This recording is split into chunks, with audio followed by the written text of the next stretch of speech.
आपकी ट्रेनर मीरा। तो जैसा कि आप देख रहे हैं यहाँ पे मैंने कुछ वर्ड्स लिखे हैं जो कि ब्रिटिश इंग्लिश में है और कुछ है जो कि अमेरिकन वोकैबुलरी में है, लेकिन अभी तक वो मैंने लिखे नहीं हैं, वो मैंने बचा के रखे हैं। मैं आपको बताऊंगी क्या क्या वर्ड्स हैं जो यहाँ पे पर्पल में लिखा है। एक्चुअली ये आपको ब्लू दिख रहा है या पर्पल दिख रहा है, आई एम नॉट श्योर, लेकिन ये मैंने लिखा तो है पर्पल में, शायद आपको ब्लू नज़र आ रहा है ये। तो अब जो मैं लिखने जाऊंगी, जो भी लिखूंगी वो सारे अमेरिकन वोकैबुलरी होगी, सेम वर्ड्स की। और ये जो मैंने लिखा है ब्रिटिश, जो मैंने ब्रिटिश इसीलिए लिखा है क्योंकि हम तो मतलब 200 साल तो उनके अंडर ही थे, बहुत साल हमने उनसे काफ़ी इंग्लिश सीखी है।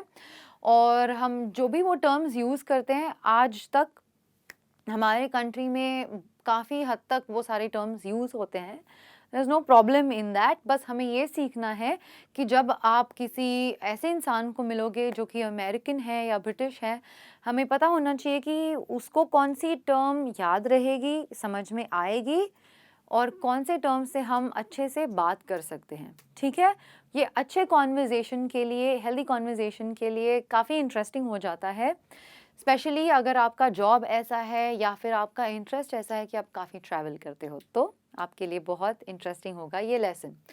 शुरू करते हैं हमारे फर्स्ट वर्ड के साथ जो कि है ट्राउज़र्स।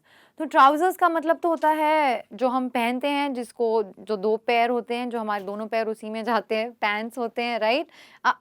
बोल दिया मैंने, अच्छा एनीवेज नो प्रॉब्लम बोलने ही वाली थी मैं। तो बचपन से मुझे ऐसा लगता था कि जो ट्राउजर्स होती है वो लड़कियां पहनती है और जो पैंट्स होते हैं वो लड़के पहनते हैं। बाद में पता चला पैंट्स एक अमेरिकन टर्म है, सेम चीज के लिए जो कि है ट्राउजर्स। ये वैसा कुछ नहीं है कि लड़कियां ट्राउजर्स पहनती हैं और पैंट्स लड़के पहनते हैं, बट खैर मुझे भी बहुत सारी चीज़ें इंग्लिश के बारे में धीरे धीरे पता चली है। But that's why I really find this language very interesting and funny also. Now आपको समझ में आया होगा trousers and pants same thing, American है ये ब्रिटिश है। नाउ फिल्म, हम काफ़ी टाइम इसका प्रोनाउंसिएशन भी थोड़ा सा टेढ़ा हो जाता है, फिल्म हो जाता है, कोई बात नहीं, होता था पहले, अब नहीं होगा, अब हम फिल्म बोलेंगे। ठीक है, फिल्म स्टार। तो इंग्लिश, अमेरिकन इंग्लिश में इसको ज़्यादातर पे मूवी स्टार कहते हैं। तो which movie star do you really like और do you get inspired by, और विच मूवी स्टार और film star inspires you. Inspire करना यानी इंस्पायर करना किसी चीज़ के लिए, ठीक है। तो हम फिल्म का सेम टर्म है अमेरिकन में, अमेरिकन टर्मिनोलॉजी में, जो कि है मूवी। ठीक है, now moving on, holiday.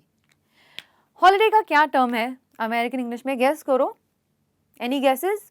3 2 1। Okay, मैं बताती हूँ।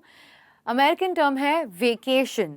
कौन यूज़ करता है ज़्यादा वेकेशन? आप क्या यूज़ करते हो? आप वेकेशन ज़्यादा यूज़ करते हो या हॉलीडे ज़्यादा यूज़ करते हो? बताना मुझे कमेंट सेक्शन में। वेकेशन, मैंने तो ज़्यादातर हॉलीडे यूज़ किया है। मैं अपने फ्रेंड्स को पूछती हूँ, अपने फैमिली मेम्बर्स को पूछती हूँ, when are you visiting me on a for a holiday, और या मैं पूछती हूँ where shall we go for a holiday, where do you want to travel for during our holiday, यानी छुट्टियों के टाइम कहाँ पे जाना है, कहाँ घूमने जाना है, कब आ रहे हो मेरे पास। वेकेशन का मतलब सेम है, तो आप अभी यूज़ कर सकते हो आज के बाद ये that where are you going for your vacation, यानी वेकेशन के टाइम पे, छुट्टियों के टाइम पे आप कहाँ जा रहे हो घूमने, या हाउ वॉज योर वेकेशन, आपकी छुट्टियाँ कैसी रही। ठीक है, आगे बढ़ते हैं। नेक्स्ट जो है क्यू, यानी कतार, है ना।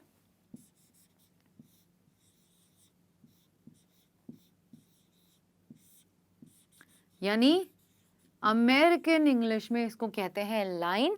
Stand in a line, stand in a straight line, या फिर डोंट जंप द क्यू, यानी लाइन को तोड़ के आगे मत जाना। लेकिन आजकल तो आई थिंक लाइन तो सिर्फ टिकट के टाइम पे या एयरपोर्ट्स पे होती होंगी, बाकी सब तो हम फ़ोन पे ही करते हैं ना, फॉर्म्स भरना, एप्लीकेशन सेंड करना, सब तो there is no line, there is no concept of line, there is no concept of queue. But हाँ, अगर कॉन्सेप्ट है तो प्लीज़ हमको क्यू को जंप नहीं करना है या तोड़ के आगे नहीं जाना है, फॉलो करो क्यू को, बहुत आसान होता है इस तरह से आगे बढ़ना, specially in lines without fighting, झगड़े के बिना। चलिए आगे बढ़ते हैं हमारे नेक्स्ट वर्ड की तरफ, जो कि है रबिश।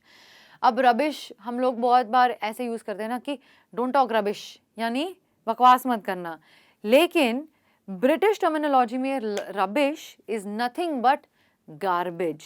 गार्बेज यानी कचरा कूड़ा, तो अमेरिकन में गार्बेज बोला जाता है और हम उसको कचरा कूड़ा बोलते हैं, राइट? तो garbage is American term and rubbish is British term for garbage, right? Moving on, curtains. क्या है मतलब इसका? आप curtains यूज़ करते हो ना, ज़्यादा घर में curtains होते हैं, है ना? तो we went to buy curtains yesterday, यानी हम लोग curtains खरीदने गए, पर्दे, है ना? या तो फिर American term में बोलते हैं drapes. Could you please shut the drapes, यानी क्या तुम पर्दे बंद कर सकते हो घर के? Okay, moving on, lift. चलिए अब लिफ्ट को आपने देखा है, कभी ऑब्जर्व किया है होटल्स में क्या लिखा होता है? होटल में क्या क्या लिखा होता है? कभी कभी लिखते हैं ना, यहाँ पे रिसेप्शन है, यहाँ पे स्विमिंग पूल है, यहाँ पे लिफ्ट को क्या बोलते हैं? एलिवेटर।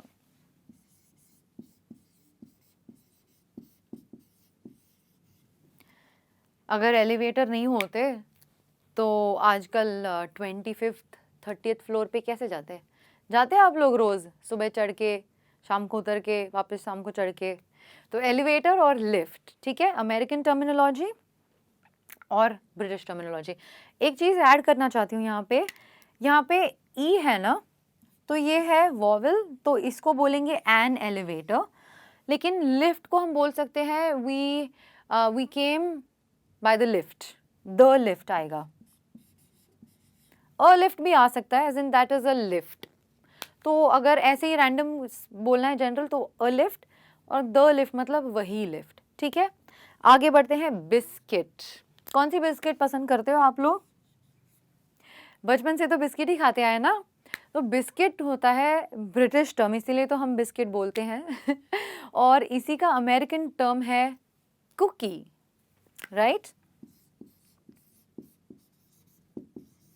टू बी फ्रैंक, हमारी ज़िंदगी में तो मतलब हमारे घर में कुकी तो बहुत सालों बाद आई, हम लोग तो बिस्किट से ही काम चला रहे थे इतने साल, लेकिन ये पता नहीं था कि ये चीज़ और ये चीज़ सेम है। सिर्फ फ़र्क ये है कि हम लोग इसको बिस्किट बोलते हैं और बाहर इसको कुकी बोलते हैं, ओके? तो कुकी तो स्पेशल ओकेजन पे आता था, जैसे अगर बर्थडेज़ पे my mother use to bake cookies, है ना, मतलब मेरी मम्मा घर पे कुकीज़ बनाती थी, बेक करती थी, जैसे केक बेक होता है, और बिस्किट घर में ऑलमोस्ट रोज़ आते थे शाम के चाय के साथ खाने के लिए। आगे बढ़ते हैं, फ्लैट। तो हम जो बिल्डिंग में रहते हैं, जो भी लोग बिल्डिंग में रहते हैं उनको पता होगा, या तो आप फ्लैट बोलते हो या क्या बोलते हो? Apartment, right.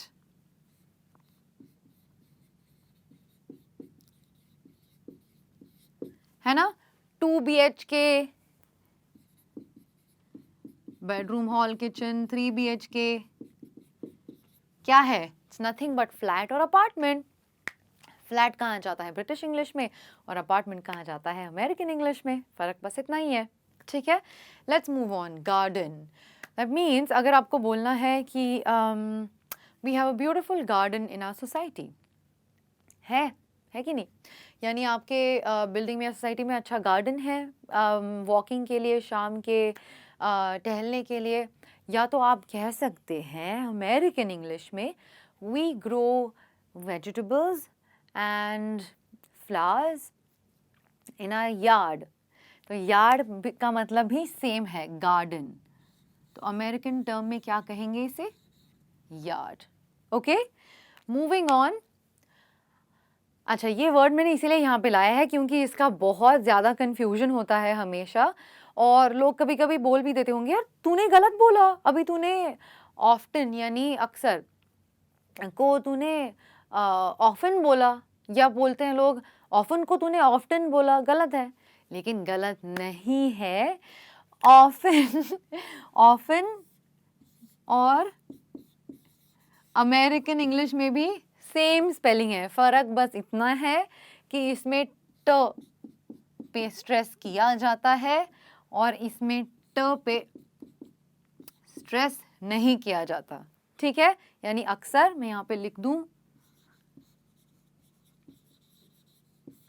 Moving on, torch. Torch यानी जो हमारे फ़ोन में भी होता है, जो पीछे के साइड पे होता है, क्या कहते हैं उसे, फ्लैश। तो अमेरिकन टर्म है इसका flash light. Quickly get that flash light from there, यानी जल्दी से वो फ्लैश लाइट लेके आओ, अंधेरा हो रहा है कि नहीं। तो टॉर्च और flash light same thing. Wardrobe, keep your wardrobe neat and tidy, यानी तुम्हारा जो वार्डरोब है उसको ठीक ठाक से रखो, अच्छे से रखो। बोलते हैं आपके पेरेंट्स आपको, मेरे पेरेंट्स तो बोलते हैं मुझे। तो इसी का अमेरिकन टर्मिनोलॉजी है कबर्ड।